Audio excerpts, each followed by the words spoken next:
A 24 de fevereiro, a Rússia lançou uma ofensiva militar na Ucrânia que provocou a fuga de mais de 8 milhões de pessoas, segundo dados da ONU. Em meados de março, os primeiros refugiados ucranianos começaram a chegar a Famalicão, numa operação que comoveu a comunidade famalicense. A maior parte pensava ficar apenas algumas semanas, mas a guerra foi-se protelando e 6 meses depois a Fama TV foi saber como tem decorrido o acolhimento destas famílias. Os ucranianos que escolheram Famalicão, ou porque escolheram porque já tinham cá familiares ou amigos, ou então também vieram quase sem certeza absolutamente nenhumas, a integração tem decorrido calmamente, serenamente, tem sido boa a integração. Eu tenho tido experiências muito engraçadas com eles, apesar de toda esta tristeza, no fundo, desta situação, tenho tido experiências... Relativamente a números, quantos é que Famalicão acolheu? Estão todos cá? Já saíram alguns? Nós cá já acolhemos 176 ucranianos, portanto, mães e filhos, homens muito poucos, sim, homens ou já mais velhos, porque já estão na reforma e já não integram lá, digamos, a questão de ter que ficar para defender o país, as equipas que estão a defender o país, ou então também temos casos de um ou outro jovem que veio porque veio logo que a guerra rebentou, digamos assim, permita-me a expressão, logo nesses primeiros dias, antes ainda de sair a lei, e eles conseguiram escapar para Portugal. E, portanto, estão cá, são 176, sendo que alguns deles já regressaram à Ucrânia, e outros foram para outros municípios, porque tinham amigos, porque tinham famílias noutros municípios e, portanto, arrancaram, deixaram Famalicão, estão noutros municípios.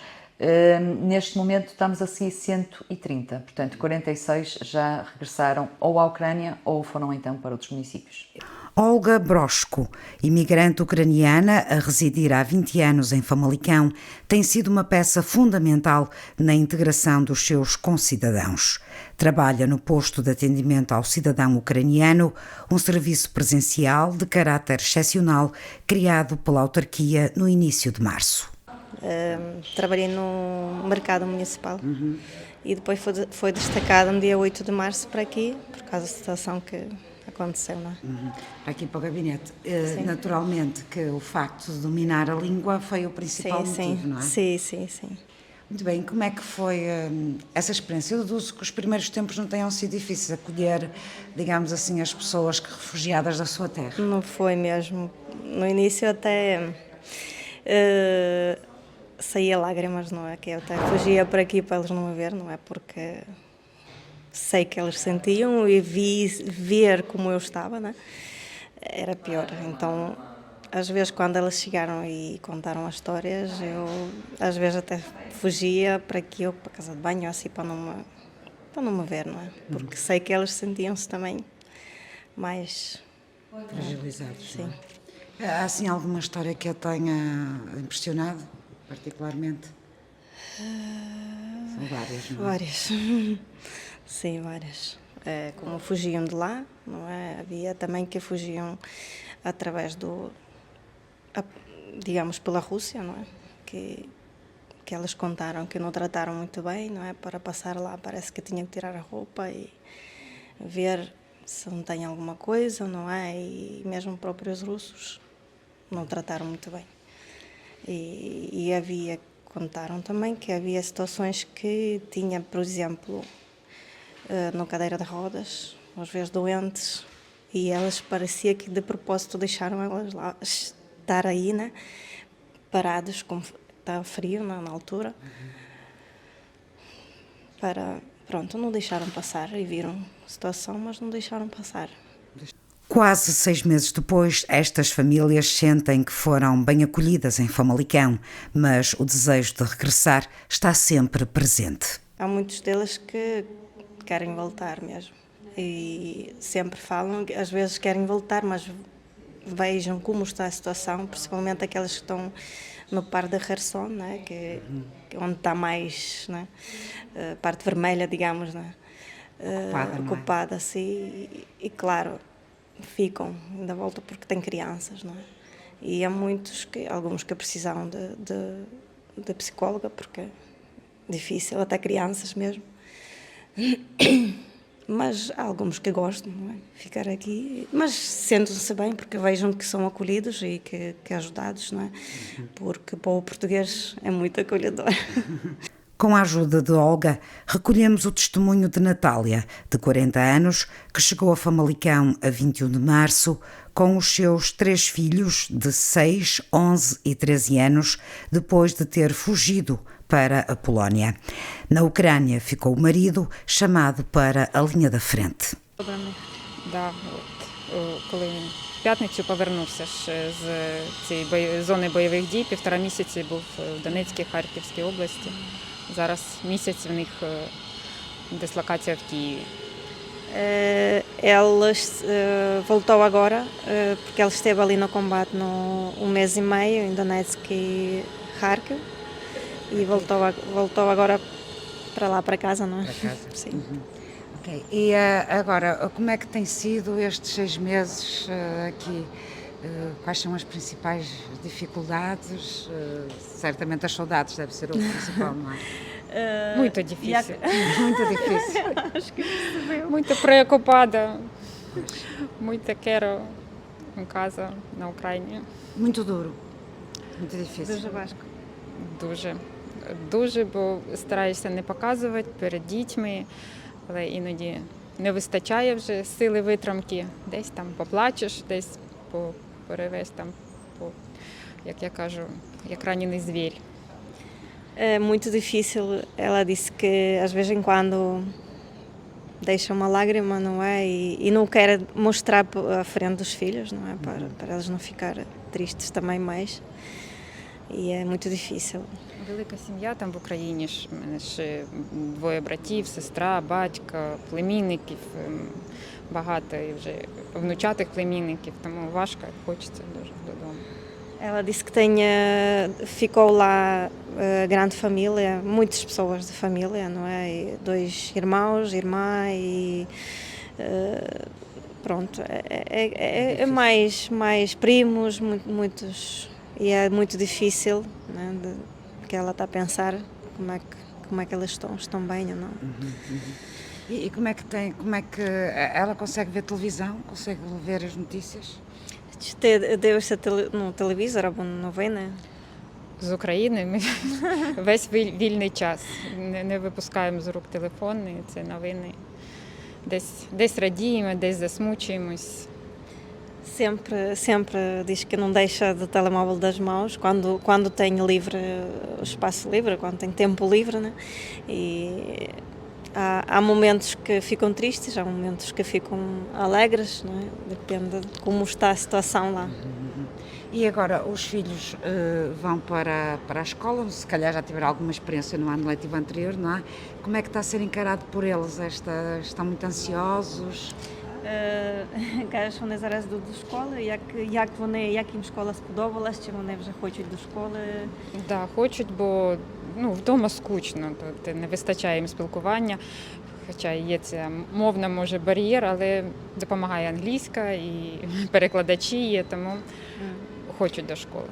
Sim, querem ir muito ir para a escola porque estão em casa, não é? Não, querem comunicar, não é? Socializar-se, sim.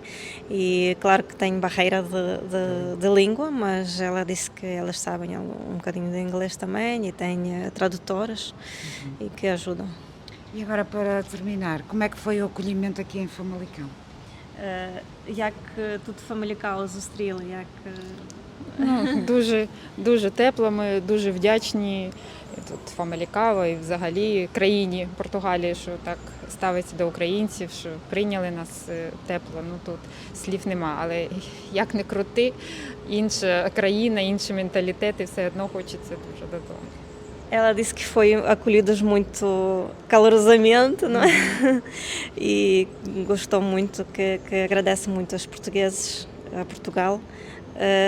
Mas mesmo assim, desse calor todo, como elas, digamos, sentiu este acolhimento, mesmo assim sente que quer ir para casa. Claro, quer regressar. Sim. Os filhos de Natália fazem parte das 26 crianças e adolescentes que vão agora frequentar as escolas famalicenses. Nós temos 26 crianças e jovens, adolescentes, que já foram integrados neste ano letivo que passou, não é? Desde a pré-primária até o 12º ano temos 26 crianças já inscritas. Inscritas e que vão também agora, e que vão agora continuar, sim. Até porque este ano que passou foi quase uma forma, até porque chegaram cá em março, nem foi ter aulas, aquilo foi uma forma de socializarem, de se estarem a integrar, de conhecerem outras crianças, conhecerem os professores, portanto, no fundo, estarem ocupados e não estarem dentro de casa o tempo inteiro. Este ano já será um ano letivo, digamos assim, ainda com bastantes dificuldades por causa da língua, não é? E não só, ainda temos a questão da escrita também, não é? Porque eles têm uma caligrafia completamente e uma ortografia completamente diferente da nossa e, portanto, leva a que as dificuldades sejam muitas, mas eu penso que são muito jovens e, portanto, aprendem muito rápido, que as coisas vão correr muito bem. Ao longo deste tempo, há quem já tenha conseguido emprego e até há quem já consiga pagar a renda de casa. Nós temos os ucranianos que conseguem ter a sua habitação, não é sua ou foi emprestada, ou então já estão a pagar aluguer, porque já têm a vida algo refeita, ou então também a própria família na Ucrânia consegue também ainda ir ajudando aqui financeiramente, muitos raros, mas temos esses casos, como temos as famílias que acolheram as pessoas dentro das suas próprias casas e também aquelas que cederam casas para essas pessoas ficarem. E o que devo dizer, mais uma vez, Famalicão mostra ser um concelho extremamente solidário, porque estas pessoas já estão nessas casas há muito tempo, a custo zero. Quer sejam em famílias de acolhimento ou não, são pessoas que já estão há cerca de pelo menos 5 meses em casas e, portanto, a vida está muito complicada e aqui uma palavra naturalmente de apreço a todas estas famílias que disponibilizaram habitações e também que acolheram estas pessoas nas suas casas. E algumas dessas pessoas, nomeadamente as mulheres, conseguiram, por exemplo, um emprego, uma atividade profissional, uma ocupação? Sim, nós temos algumas mulheres que estavam a fazer isto, portanto, estavam a fazer os seus estudos, não é? Lá estão precisamente cá a continuar os estudos, online nas faculdades, temos esses casos. Também temos mulheres que já estão a trabalhar, algumas por meio próprio conseguiram os seus empregos, outras através do nosso gabinete, que lidamos diretamente com as empresas e conseguimos também arranjar essas colocações, ou através do centro de emprego. Nós já temos bastante pessoas, mais na área têxtil, na área portanto, da indústria das carnes e também na questão as pessoas a trabalhar em casas de famílias, casas de pessoas que estão sozinhas ou que precisam de alguém que as ajude. De resto, temos também ainda muitas à procura de emprego, que entretanto o mês de agosto as empresas fecharam, é mais difícil este contacto, mas tenho certeza que em setembro iremos com certeza ter mais postos de trabalho. De qualquer forma, mais de metade destes cidadãos continua a necessitar de ajuda para ter acesso aos bens essenciais. Olha, nós continuamos com a questão dos cabazes. Nós temos atualmente, e deixem-me só aqui consultar, mas temos a questão dos cabazes que temos estado também, porque na altura houve uma grande ajuda dos famalicenses. Sim, uma grande campanha. Houve muitos artigos que nós conseguimos fazer chegar à Ucrânia através da Polónia, mas houve outro artigo que também ficou cá. E ficou cá pelo simples facto de também temos cá estas famílias que precisamos de as ajudar, naturalmente, e temos vindo a ajudar. Nós temos cerca de 84, das 130 temos 84 famílias que continuamos a ajudar com os cabazes. Portanto, com bens essenciais, sejam eles de higiene pessoal, sejam eles de alimentação, estamos a fornecer com a sua frequência expectável. E temos também tido alguns pedidos de apoio à subsistência, que é o mesmo que o famalicense também tem, famalicense carenciado, que também tem que ver com a habitação, na ajuda apoio à renda, apoio à tarifa da água, o apoio à tarifa da luz. Portanto, todos estes apoios que nós temos para os famalicenses temos precisamente para o refugiado, tanto é que até alteramos o nosso regulamento interno para conseguirmos dar esse apoio, porque o regulamento interno precisa da pessoa viver em Famalicão há mais de 3 anos e alteramos de forma a que estas pessoas pudessem ter acesso. E, essencialmente, temos na questão da alimentação e bens essenciais e na questão do apoio à subsistência. Sei que eles também têm, alguns deles, o rendimento de inserção social, mas aí já é a Segurança Social que trata, portanto não tem um valor absoluto das pessoas que estão com esse apoio. Esse apoio. E relativamente à questão alimentar, como disse, no início houve uma grande movimentação para os donativos. Sim. E hoje em dia esmoreceu? Não, nós continuamos a ter pessoas que nos abordam, só que confesso que muitas das vezes nós tentamos rastrear um bocadinho mais, porque depois muitas das vezes as pessoas dão e muito bem, só que já vêm ou são alimentos que estão a terminar o prazo de validade e portanto nós precisamos daqui a algum tempo, porque como digo, a solidariedade foi tanta que nós ainda temos algumas coisas para fornecer e temos vindo também a fornecer as lojas sociais do município, porque não só o ucraniano, mas as famílias que acolheram os ucranianos, mas também famílias famacenses que estão a precisar. Nós sabemos que a vida está muito complicada, vai complicar ainda mais, não estou nada esperançada que isto vá melhorar nos próximos tempos, pelo contrário, e portanto é preciso ajudar estas pessoas. Famalicão tornou-se terra-refúgio para 130 ucranianos que fugiram da guerra.